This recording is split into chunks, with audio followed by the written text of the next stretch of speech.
So a few more bits done on the bike, but it's about the carb, this one. But I'll just show you where we're at and what I've done up to now. So the wiring harness was quite good, apart from here onwards, where it would have originally come under this tab here, across the top, under that tab, then obviously into the backlight. There'd been about, well, at least 3, probably 4 repairs on that cable, soldered, crimped, all kinds of stuff. So I've had to hack. I've put 2 new cores, I've stripped all the insulation off the harness, and I put 2 new cores in from the back. One only goes up to the brake light switch, but the other one goes all the way up to the headlight, because it's the side light. So I've now fed that underneath here, and I've put a little plug in there, so you just unplug that if you want to take the back mudguard off, or the light or something, because the seat obviously had done damage, and I think the cable may have originally come over the top here, but obviously now it goes underneath, so it should never ever get trapped. The cable, the harness was actually under here before, so I've now run it up behind this bracket for the coil, and then it actually came down underneath here and kind of like came up, but it was, I didn't like it, was a bit of a tortuous route, so now it runs straight from here, and I've put a bit of spiral locks on the outside, because obviously to try and increase the bend radius so you don't get any tight turns on it. So wiring is done. A couple of mods on here as well, but nothing to talk about. So the toolbox airbox is done. I took it back to bare metal and resprayed. Same with the toolbox. Obviously the mudguard is, I'm going to end up spraying them obviously at some point. The mudguard is only on so I can do the wiring for the rear light. And the front mudguard is on because I just wanted to check how the cables run on this bracket with the travel of the suspension, but it all looks good. So that's the bike up to now, but carb is off, and the carb is here on the bench, and so we'll just get set up now to open this thing up and put in our service kit and have a look at the jets. So we'll catch you in a second. Okay, here's the carb. So it's Keihin, and it's a PD, whatever that means, and it's a 17PA VK, and I don't know what that last symbol is, looks like a T, but anyway. But this, even though it may be the correct 26mm here where it goes onto the manifold, it's definitely not the right carburettor, because I've got this pump mechanism here which would have operated off a cam system of something else connected to the throttle. So when you give it the big wide open beans, like the last quarter, or from 3/4 onwards, or the last quarter of the throttle operation, would push on this plunger and it would inject fuel up this little stem here with a forward facing nozzle to give it an extra boost of fuel. So that's not obviously on this bike because there's no provision for it, and I think maybe it's off a 250 or something, I don't know, but it's not the right carb for the bike, but I think it's going to do the job because I've now got an array of jets, etc. But let's just open it first and have a look. So pull the throttle cable off because I'm lubricating it. I'm just letting oil soak down there. So there's our spring and our cap, and there is an O-ring in there which is in good nick if it's not in the carb kit. So the slide next. So here's the slide, and unfortunately on this model, if I push it out against the little clip inside, there's a little spring clip to hold it in place.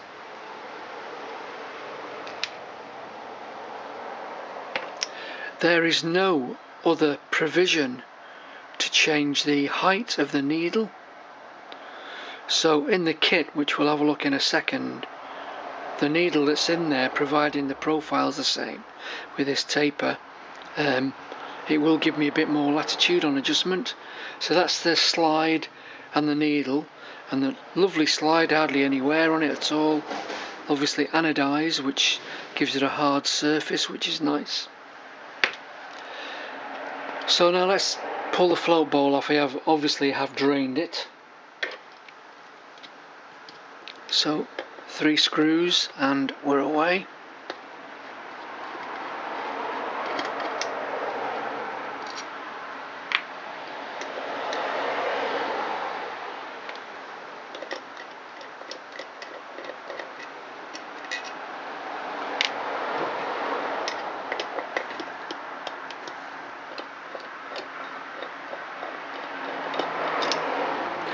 So that's our float bowler released.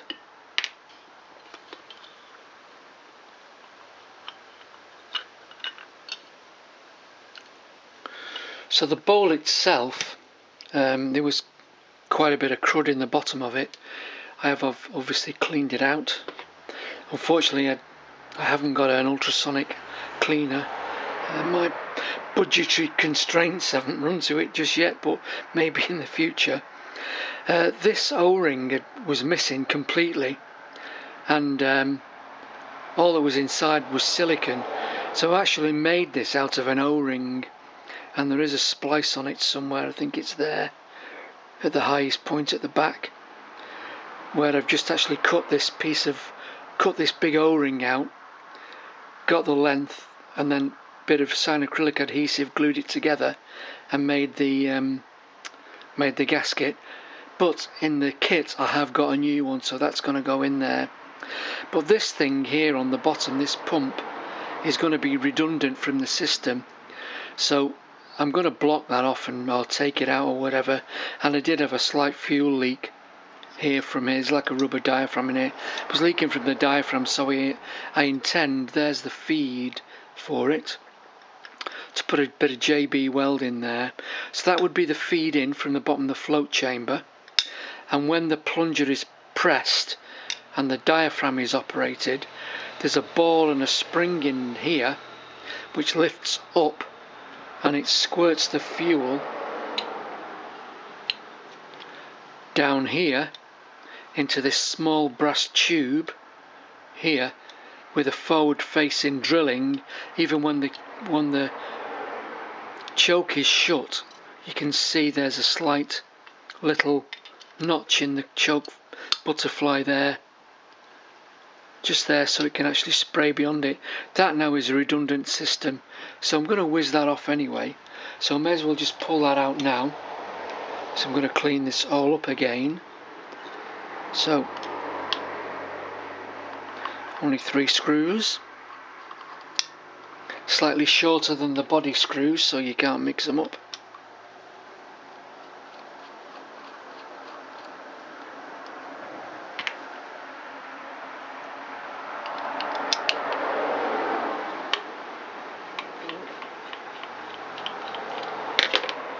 And there's the base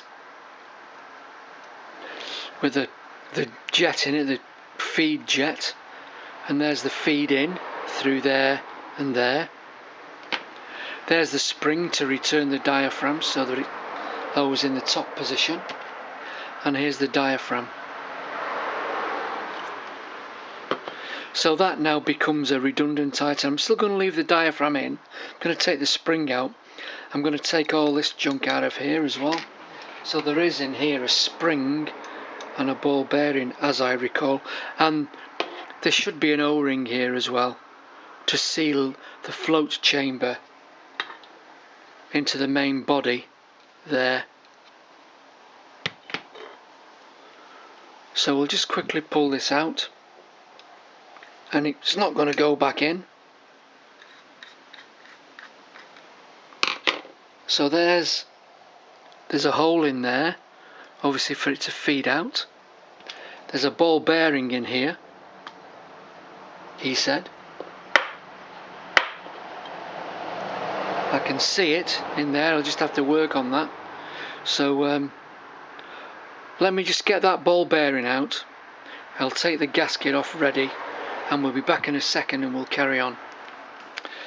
Okay, we're all cleaned up.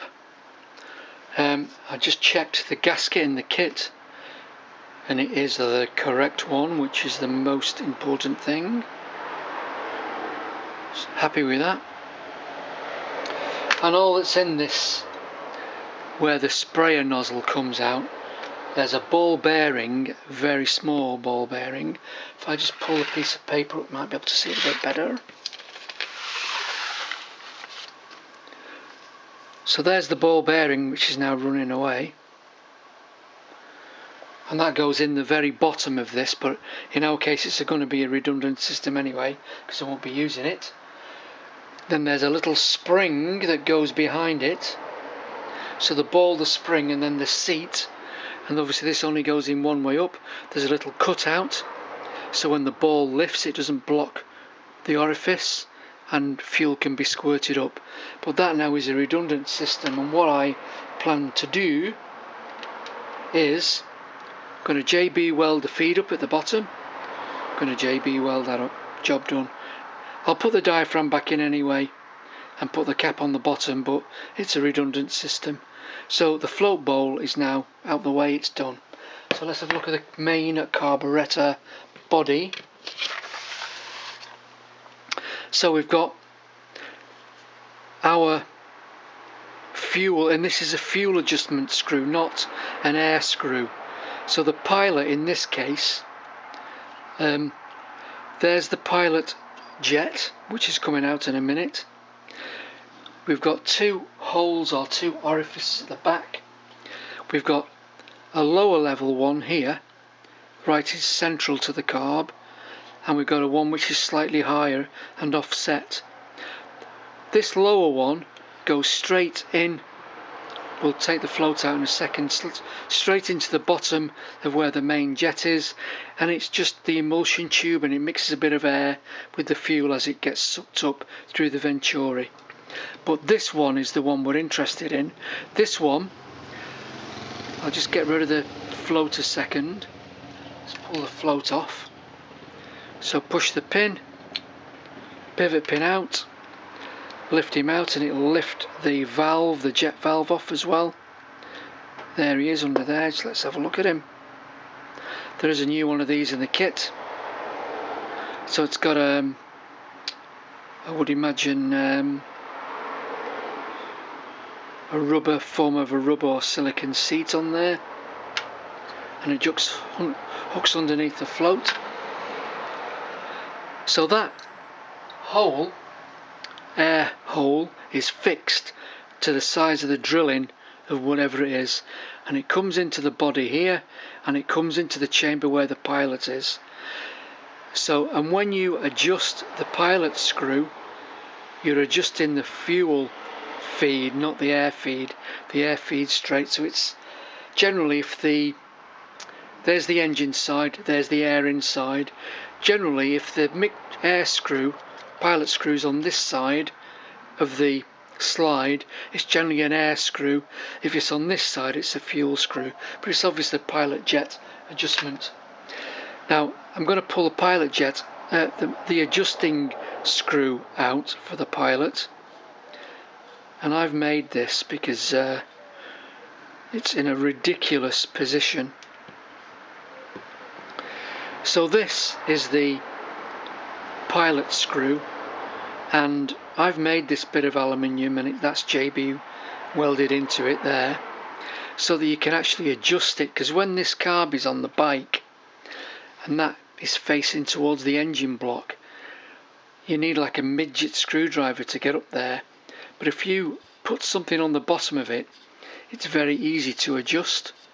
So if I can get this off without damaging it, it'll be going on the new one, which is in the kit, or I'll make another one. But anyway, so there's the pilot needle jet adjuster, and inside here now there is an O-ring and a spring, and the O-ring just stops air being drawn up from atmosphere and interfering with the mixture, and unfortunately it's in a bit of a bad way, this one, and I'm going to struggle to get it out. So just let me save me struggling on camera, because I can see the O-rings twisted underneath the spring there. So shut you off in a second and I'll just pull these two pieces out. Okay, we're done. It's out. So this little O-ring, so there's the adjuster we've just pulled out. Just pull this down a little bit. So there's the spring. Just puts a bit of tension on it so it doesn't vibrate and move. And there's the O-ring. Now the O-ring is either someone's fitted the wrong one or it's swelled up for some reason, but that is far too slack a fit on there, and I'm hoping that the one in the kit is a better fit. But I have got an O-ring kit with various bits in, so I might be able to sort something. But what happens with this one, because it's a bit too big, it gets trapped. Because I've had this out once before, obviously I've been trying to get this running sweet before. It gets trapped underneath the spring and all jams inside the body. Anyway, it's out, and that's how that goes back together. But I think there should be a washer under here, so when you turn the screw, if the spring turns, the edge of the spring doesn't dig into the O-ring. So I'll see if I've got any really small O-rings that might do the job, hopefully, when we come to start to build it. So back to the body. So we're nearly there now. There's not a lot else you can take out. So remove the pilot jet. So we need the appropriate sized screwdriver so we're not doing any damage. And we're away. So this is the fuel pilot. So again, it's got some emulsion holes in it for the air feed from this chamber here. So if you get a wire brush and a stainless steel wire brush and pull the strands out, they're perfect for this type of thing. So you need to make sure that one's clear, and that one goes all the way down, and it comes into this area here. Then there's a counter drilling here, because obviously you can't make a drill go around corners, which brings it back into there. But also, and this is where it comes out here, this very small, see if we can catch it, this very small one here. But also there's another one further back. So there's another drilling in the front here, and this one you can only prove with an airline and with some carb cleaner, but it is clear because I've done it.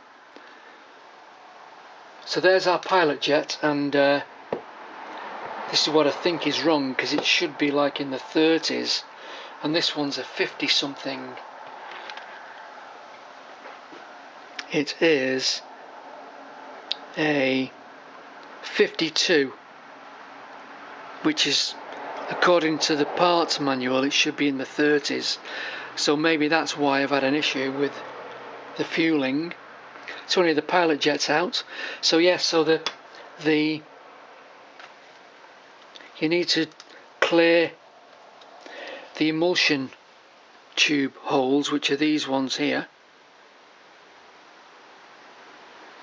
And there's 4 of them cross-drilled.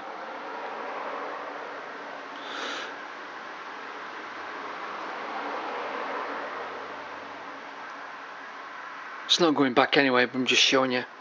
And then obviously this way, and this is where the fuel comes in. So fuel up through there, air in through there, so you get a bit of a mix before you actually get to adjusting the pilot. So that's that bit done. So next is the main. So same again, the appropriate size screwdriver so you're not chewing anything up.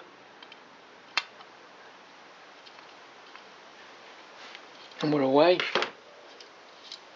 And this I did look at before, and I know this is 105. I'm just going to write these values down.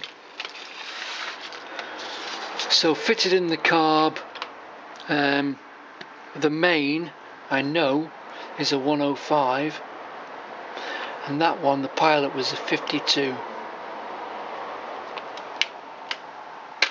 So we're nearly there now. There's not a lot else in here, but this now holds the bushing for the needle.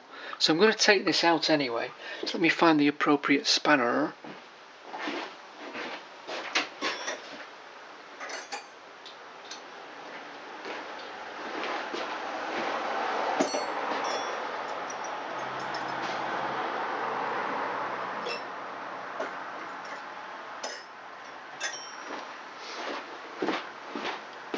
Okay, it's a 7.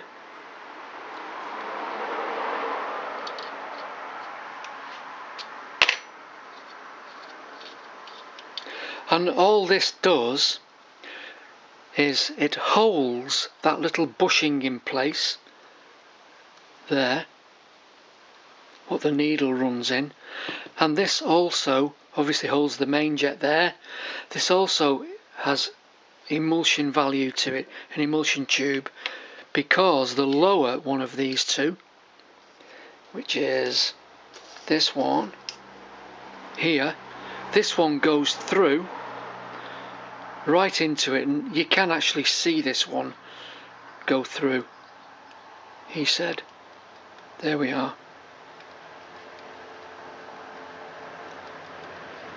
And that comes into this area here, and this also has emulsion drillings, and again they're cross drilled, and there's 1, 2, 3, 4, 5, 6 that way and 1 that way, and you just have to make sure all those are clear, because obviously does make a difference. And your stainless steel wire brush is the perfect tool for just checking that, and then obviously hit it with the carb cleaner and the airline after, because this one is going to go back. But I know this is clear because I've done it once before. So the only way to take this out is you have to drift it. You might need to warm it, I'm not sure, but you drift that out and that comes out through the bottom, because you get a new one of them in the kit. So we're nearly there now. This I'm not really interested in, I'm going to take it out anyway. This is the slow runner, and all this does, it just puts a little height onto the slide to give you a slow running. Just got a rounded edge on. So if I switch you off now for a second while I just get this bushing out of here, and then we'll carry on. Oh, just before we do, I definitely know this has had water in it. If you can catch this, if it's going to focus on it. But carburettors are made out of Zamac or Mizac. It's a zinc alloy with a bit of copper, a bit of lead, all kinds of junk in there. It's because it's very, very easy to cast. You can't weld it and do anything with it. JB Weld is the only thing you can do. But if you look at this, can you see how it's had the form of electrolysis? Because it's had water in the carburettor. And when you get water in it, the water acts like an electrolyte, and it pulls the zinc away and out of the stuff, and it, that's what eats them away. So if you have water in your bottom of your carb and you've left it in there for some time, it's going to destroy the carb. Luckily that one's been caught in time. So anyway, let me get this bushing out of here and we'll come back. So see you in a sec. Okay, we're out. Quite simple actually. Wasn't as tight as I thought it might be. But what I did, I measured the new needle seat, 497, and I just found an appropriate punch which was slightly smaller than. So this is a 3/16, but it's less than 3/16, because 3/16 is 4/7 something.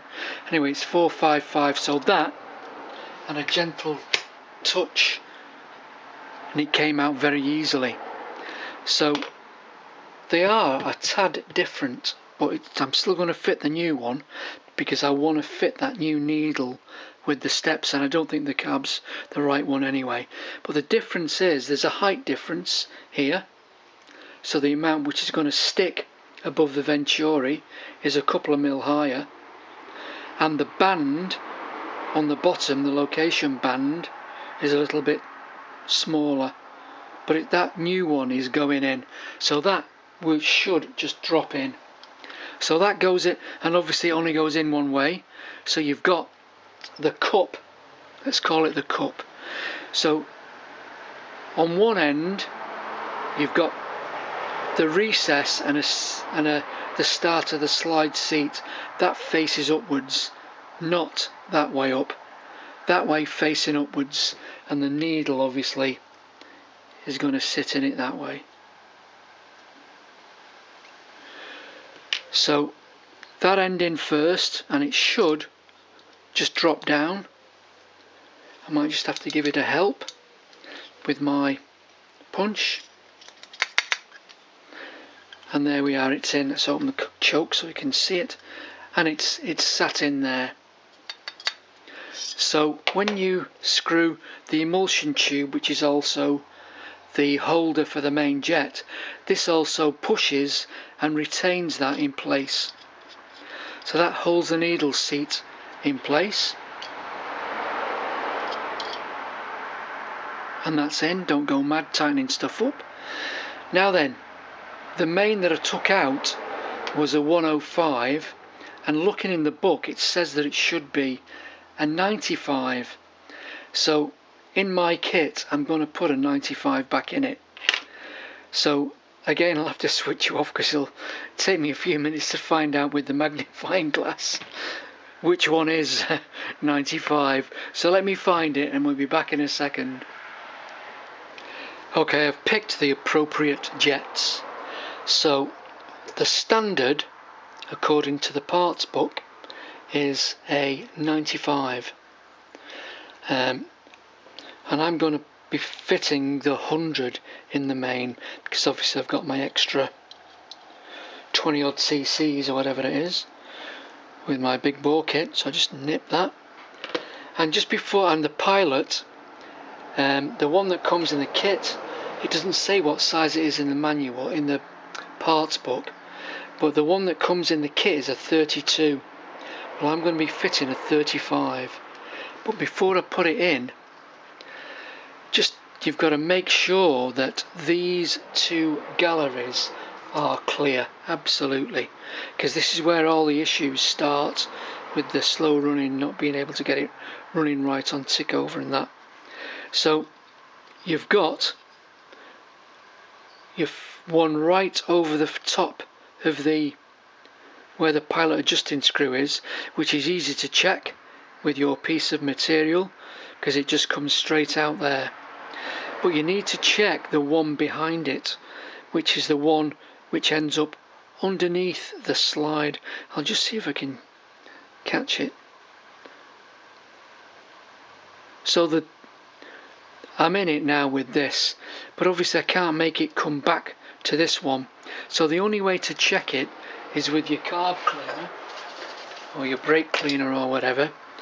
Put your finger across and hold off both of those holes in there with your finger. Then put your thumb over where the pilot jet goes there, leaving your pilot adjusting screw out, and you blast down this one here, and you've got, I'm not going to do it because I'll get it all over the bench, I've done it and mine is clear, and you've got to see the fluid come out there, because that's where the issues generally are with these.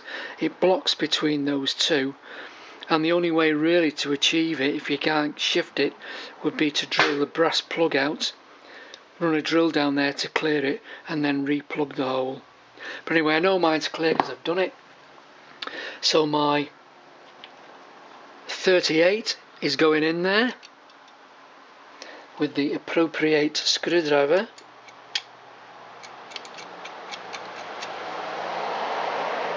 And again, don't go mad. It's just got a seat.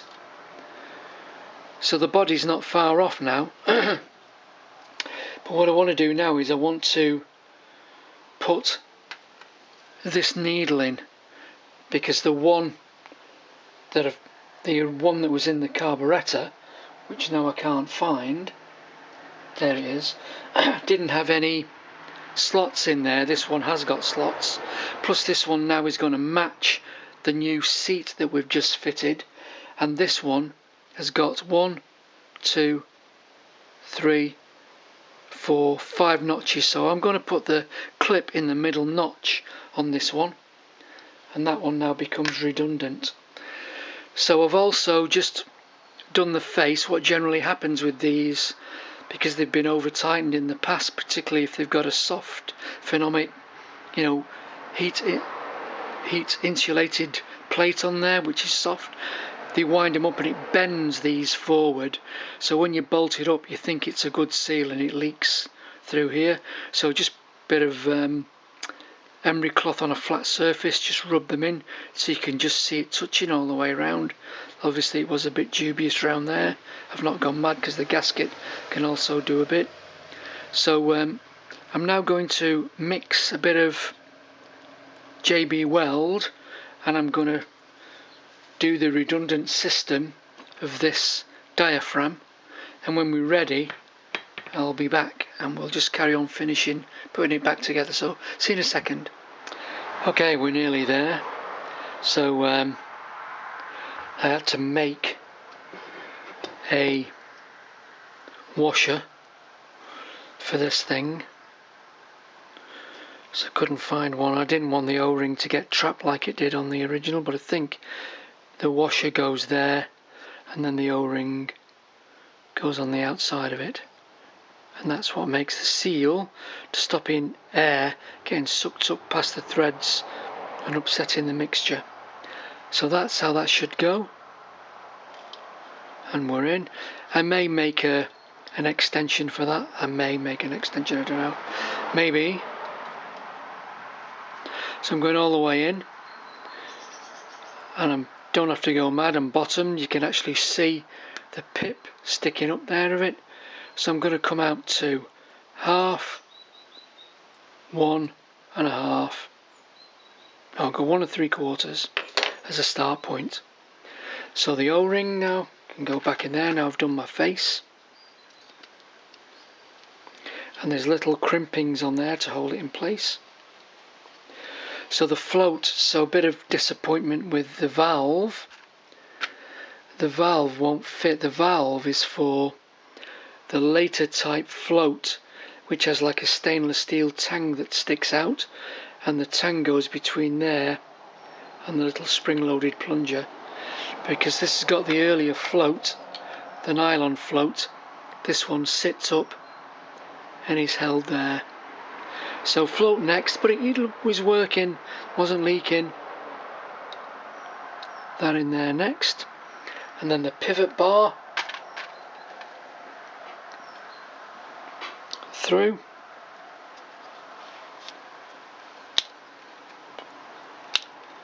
And there's the float in. Unadjustable height obviously, because you can't bend anything on the nylon tabs. So that is the bottom end, the top end done.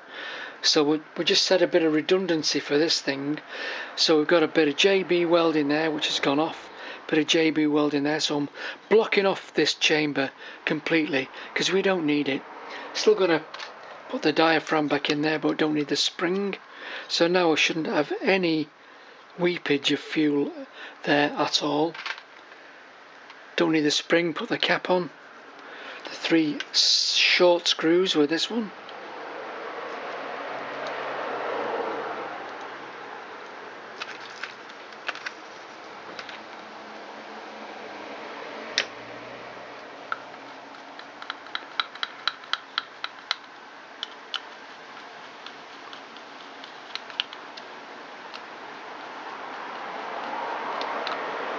Just a squeeze, don't go mad.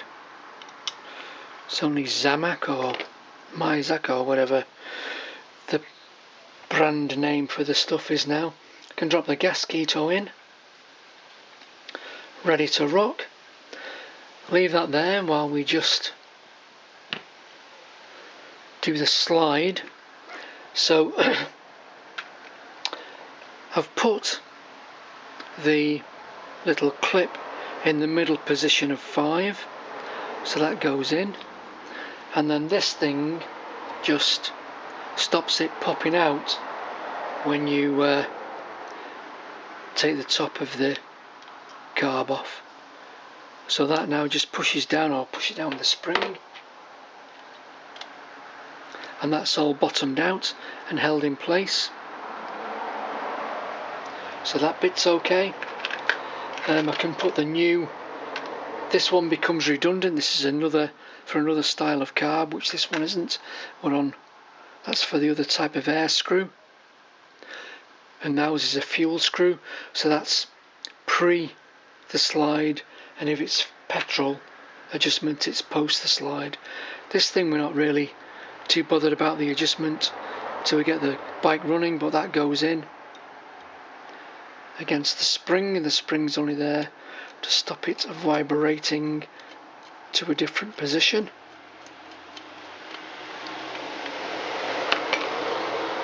Yeah, so now we can mount the float chamber with our new gasket. Whoops a daisy.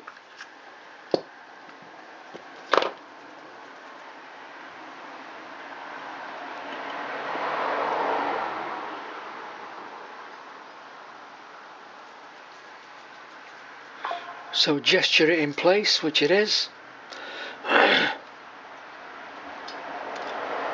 Drop him on carefully.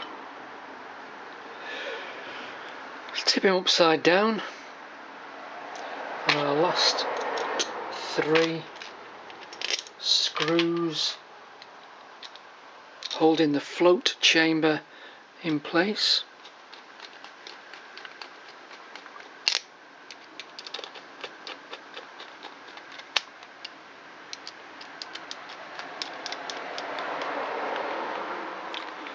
Just a nip,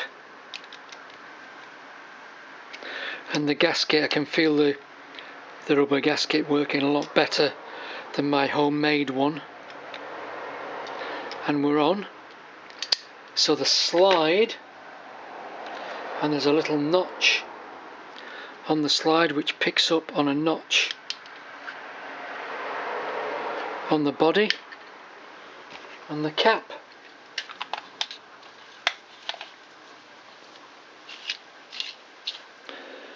So she's ready to go back, rightly or wrongly.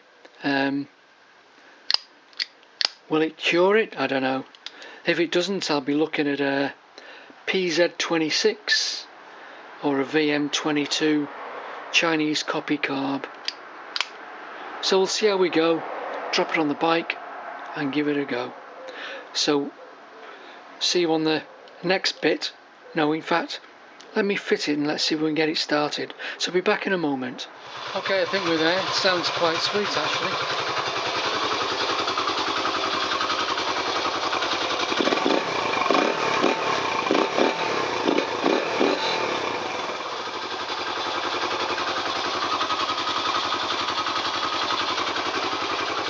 Obviously when I've given a road test, need to know what the main jet's doing. I can't do that offload, but I might just go up one on the pilot to the next one up, but it's running very sweet and it's just stopped because I've turned the fuel off. Yeah, but I'm very happy. So when I road test it, I'll be able to check the main jet whether I need to go up or maybe down. I think maybe up on the main, but obviously I can't try that until I've got the bike under load, and I can, because I think it only comes on round about half or 3/4 throttle, the main jet. But anyway, quite pleased, and I don't need to buy another carb. Job done, and we'll see you on the next video.